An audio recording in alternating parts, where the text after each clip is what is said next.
So moving on to another video already. I'm going to do some two-weapon stuff. I'm going to start with the basic philosophy of two-weapon. Is really you are just still swinging both your fists at the same time. Like, you need to think of it like that to an extent, because you're basically doing a lot of the same motions and you're limited by all the same things. Now, let's start off with a basic fun fact. Did you know that they're one of the first outlawed weapons was one of the most simple ones to hold down civilians, which was something like this little stick I got on the ground here. It basically was just a short, rounded stick, right? Now, there's two reasons for this. One, it increases the range of your punch by a bit. But more importantly, there's a unique fun fact about this specific grip, which you can only attain by holding something. Excuse me, I burped. Anyway, the grip is better. Like, you legitimately punch a bit better by holding it like this. It's just, holding an object while punching is the perfect way to punch. For better or worse. Which means humans are best with tools. Which also means, unfortunately, we're best at fighting with weapons. Which is kind of silly. But, I mean, to be fair, if you're not, then you're just stuck with the same body motion as everyone else, except it's just different philosophies for martial arts, which we're going to get down to the basics of my martial arts. If you're following along or trying to learn anything from me, be a good person. Don't be an idiot. Don't fucking get into fights over stupid shit. And try to have morality. And I know it's hard in this society when people are stupid these days and they're just, the world's insane. We got the worst shit going on, but try to act rationally. Try to have morality. And you need to be logical. You need to be really logical about things. You need to investigate to make sure what you're fighting for is worth it.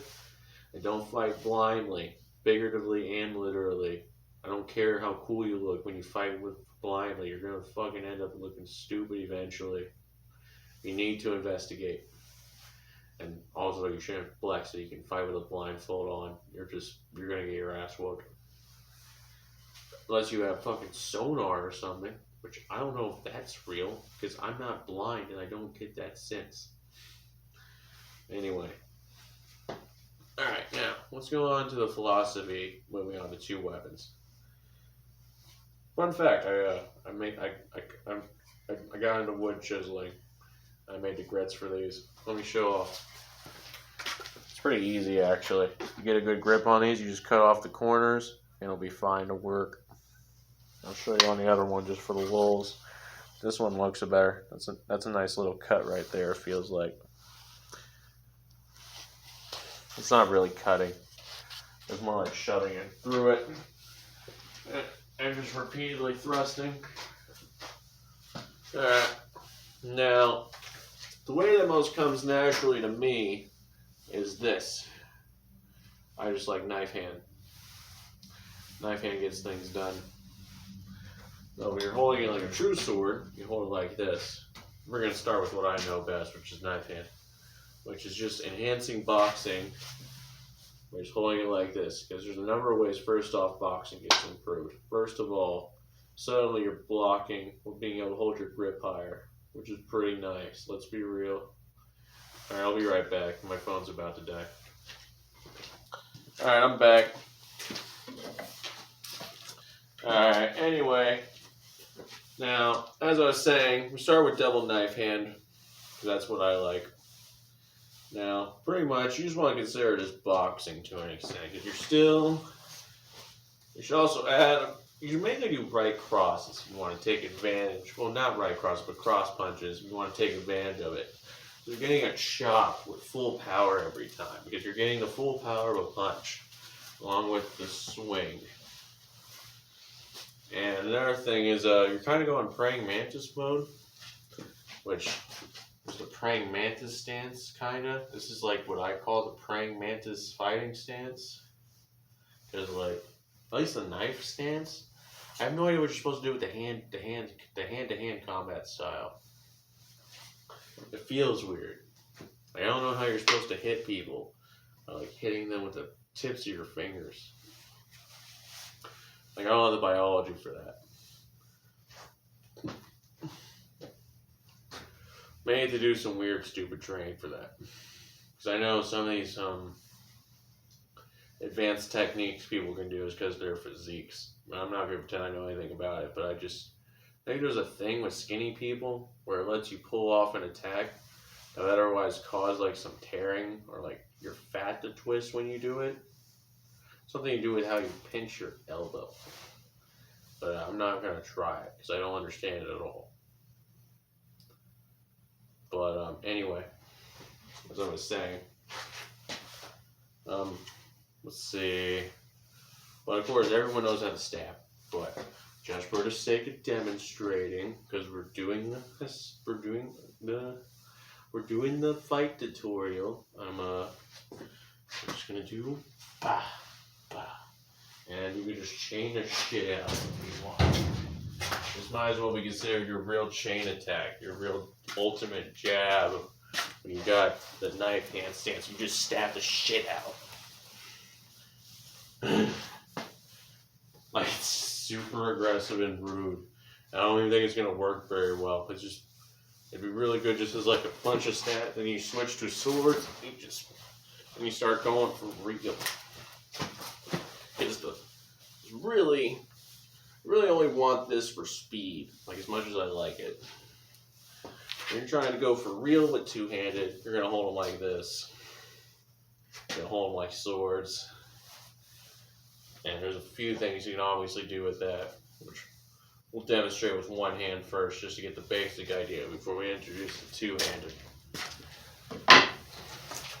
Now, first of all, you're typically going to hold it something like this, or if you're left-handed like this, fucking hold it. Just hold it with two hands. It's not that hard. Really only adjust the grip if it's a two-handed weapon like the quarterstaff because it's big. But if it's small enough, this is typically how you should hold it, or light enough, because you can have a bit of length as long as it's light. And this is wood, so like, fucking, I can do what I want with it. Wouldn't be so realistic if this was made of metal though, but it's wood, so I can fucking flip it. I can just swing it back to hand, back and forth. Doesn't even sound intimidating when you drop it.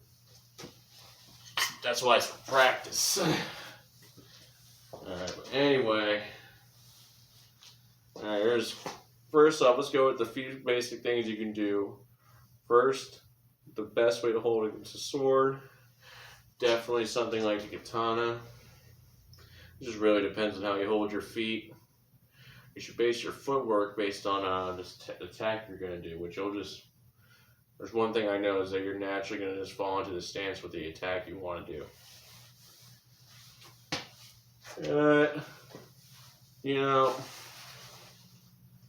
I should show the footwork for that.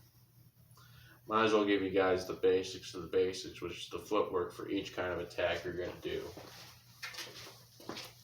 Which takes us away from the sword a bit. Let's go back to the floor. Sorry you guys gotta watch footwork. I know it's boring, you rather watch me do cool shit, but we gotta care about footwork a bit for the nerds. Alright, so let's go with the few basic things to care about the stance. I'm gonna take my coat off even though it's a bit cold. Just for the sake of like caring about you guys seeing my body. Alright, so first of all, when you're gonna lunge forward, you want this kind of stance. You want to be neutral. You really want your legs spread out. Like, that just helps with the reacting. So you can just twist about. You can do what you need to do. You can also do the side step, twist around. You can react pretty well. Now, if you're wanting pure defense, surprisingly, you want to do sideways, which I know seems a bit silly, but one, if you're not fat like me, you're not very vulnerable in this stance because if I suck in my stomach now, you can see that, I'm not as intimidating. I'm not as fat a target as I am sideways. You really want this stance for blocking because you can just react to anything with a block. But if you're trying to conserve space and be a bit aggressive and defensive, you want sideways.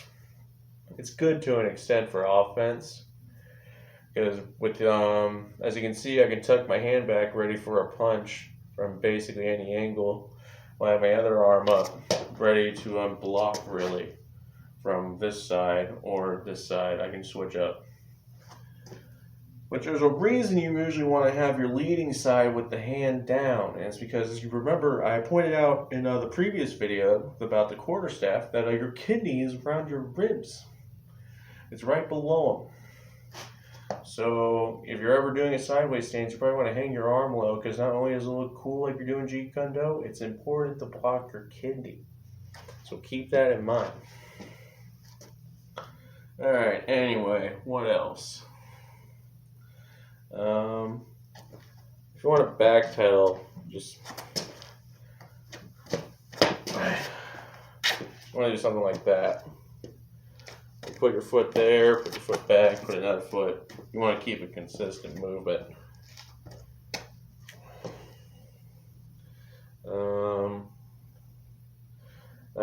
There's one that people think will probably make fun of you for to an extent, because it's the rudest stance, which is crouching, which, as I mentioned in the previous video, something like this. As I mentioned in the previous video, there's really only a few low targets, which, as we know, is the ankles, which is obviously good for trying to be a rude little shit, just punch people in the ankles. But normally you're not doing that with your hands. What you're going to do with your hands when you crouch is the rudest shit in the world. You're going to punch them in the dick or the stomach and make them asphyxiate. Which, honestly, I feel worse for asphyxiation than I do than punching someone in the dick. Asphyxiation is just that awful. Like, alright, here. Now here, I'm going to show this off best with my quarterstaff, because this is a recent little trick I discovered. Check out what I can do. I can really just do it with this, but it's a little pivot strike, I call it. I won't bet other people know this move, but basically you just pivot as you strike. You got like a little side hop as you strike, which that's a whole nother thing. But really, as you can see, if I'm feeling this right, you might be surprised to see I'm not using my ankle for that. I'm swinging around on the ball of my foot to an extent.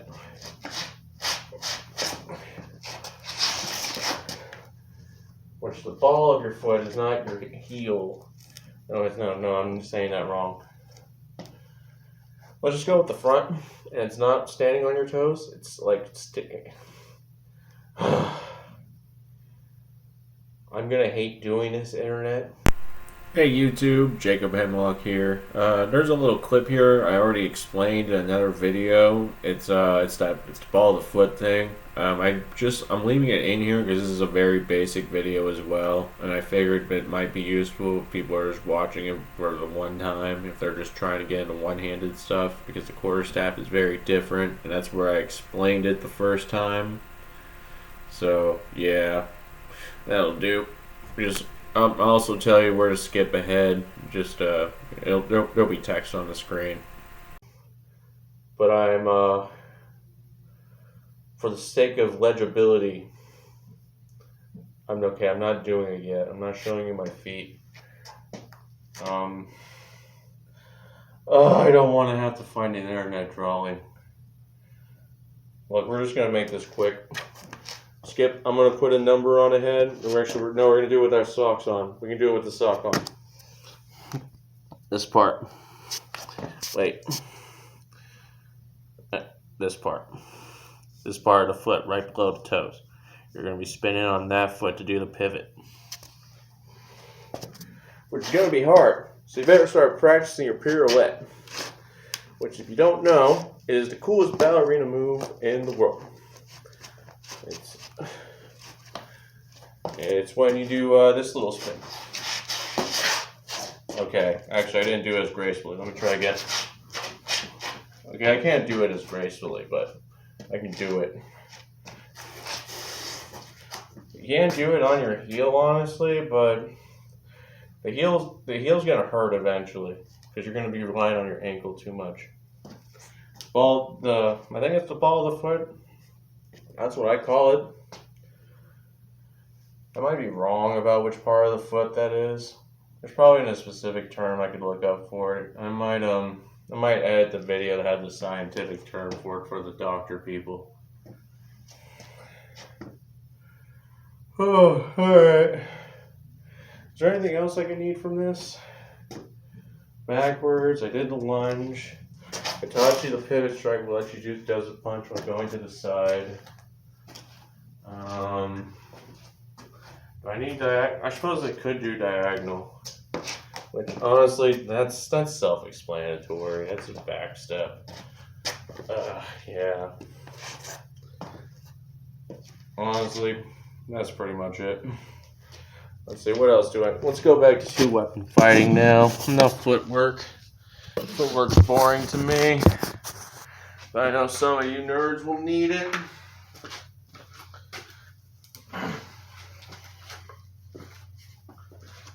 Alright. So, as I mentioned at the start of this video, 2-weapon fighting is very similar in that you are just supposed to beat the shit out of it. Well, you know where to aim. A lot of what you should be doing is 1 weapon is a feint. That is what I recommend. You start with a thrust, for example, you bash at it with the right.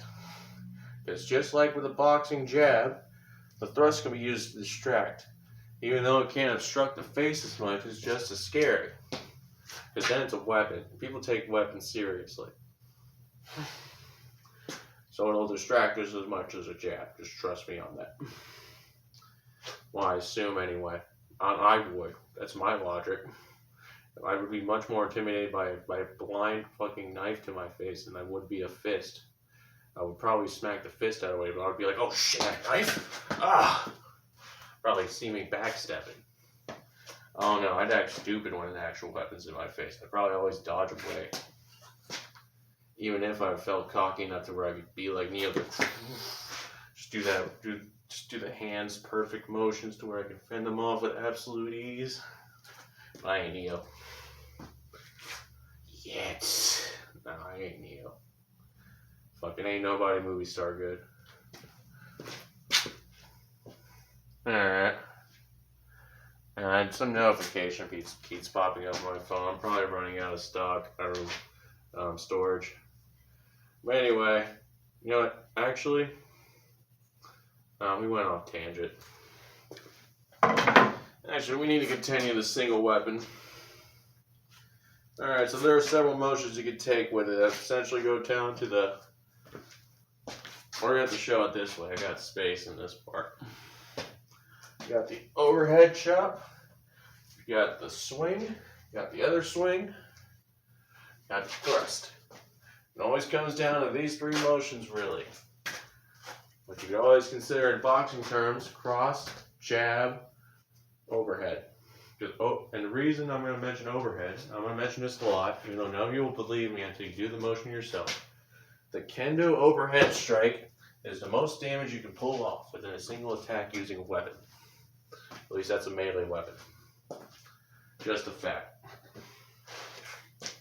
And fun fact, the fastest one with a sword, when you do the sheath, the badass one is fast as shit. Fastest one besides the thrust, but it's way more flashier. Alright. Now we taught you the basics of using the sword. Let's get both of these back out. Alright. So as I mentioned, you can lead with one weapon being the weaker one meant for feints, and the other one was the main attacker, which usually should be your dominant hand. But of course, the ideal two-handed fighter is ambidextrous, which is the hardest challenge for this. I'll admit you don't have to be perfectly ambidextrous. Though I will admit your left hand's going to get good enough to pull off feints, which you got to at least thrust in the right point every time, which is going to be the face, or you're going to hit somewhere vital like the heart. And if you ain't striking for an organ with the offhand weapon, they're probably not going to care as much. At least if they know that it's like your offhand and not your real hand. You know what I mean by that is your dominant hand. Excuse me, heartburn. Alright. That is the basic philosophy for it, really. I mean, the other one is just chop the fuck out. Just go ham. Like, really all you need to know is just how to do the power strikes otherwise, which, double power strike, this one. You also do the X cross, which just looks cool. Now, it hurts when you hurt your shoulders a bit. You got the double thrust. And, also you can do the double bat swing, which is just more efficient. You can also do the horizontal cross, which is a bit more efficient, but this gets a bit more power. What you really want is to feel your body out and get it to flow properly. Which, the reason you'll see a lot of spinning is because it keeps the momentum up in two-handed weapon style, because that's another thing, an essential part of Brazilian Jiu-Jitsu you should understand. Momentum is important to a fight. Which, with two-handed weapons fighting, you can get away with a lot. You can get away with a real lot. Because you can keep it up a lot better. Because if your weapons are heavy enough, they'll just drag you along. Which I've learned from messing with the quarter staff a bit, as you can see from my pivot strike there. And really, like this, it just feels natural just to keep going and just not stop.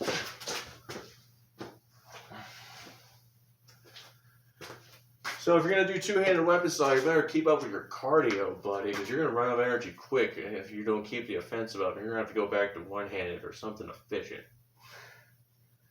Which the most efficient two-handed is this.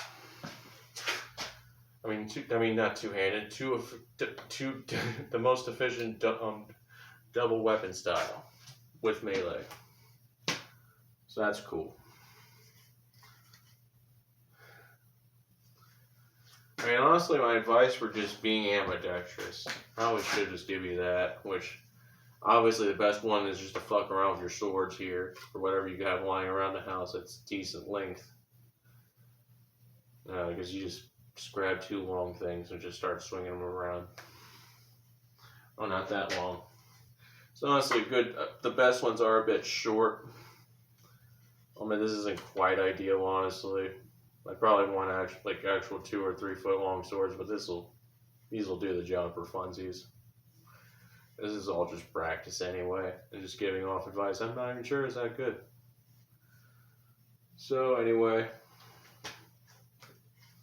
the dual weapon hand style is just not that complicated. Like, really the ideal one anyway is you just, well, that's true. I'm making it a bit simple. I should explain how to do feints properly, which is a lot easier to explain surprising with a sword, because I can to an extent show you. Alright. Right now, as obvious from what I constantly suggested, the best one is just thrust out and then follow up with that. Of course, you can also do a number of things, like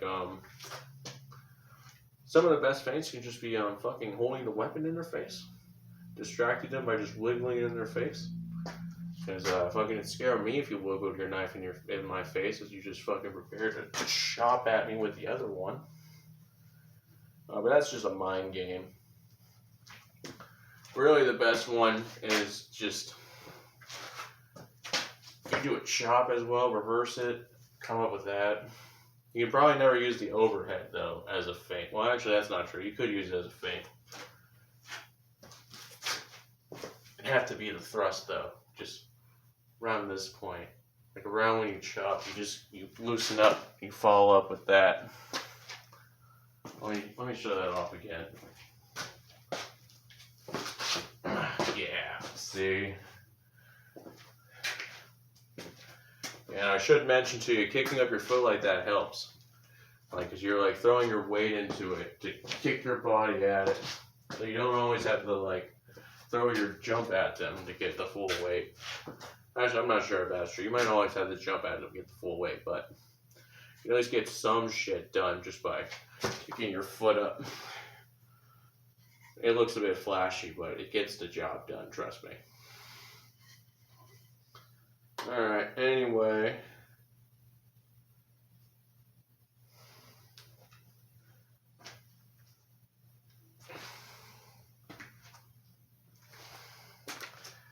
Oh. Yeah, I really can't think of anything else right now. It just feels like it for now. I'll probably explore more as I think about it. That feels good enough though.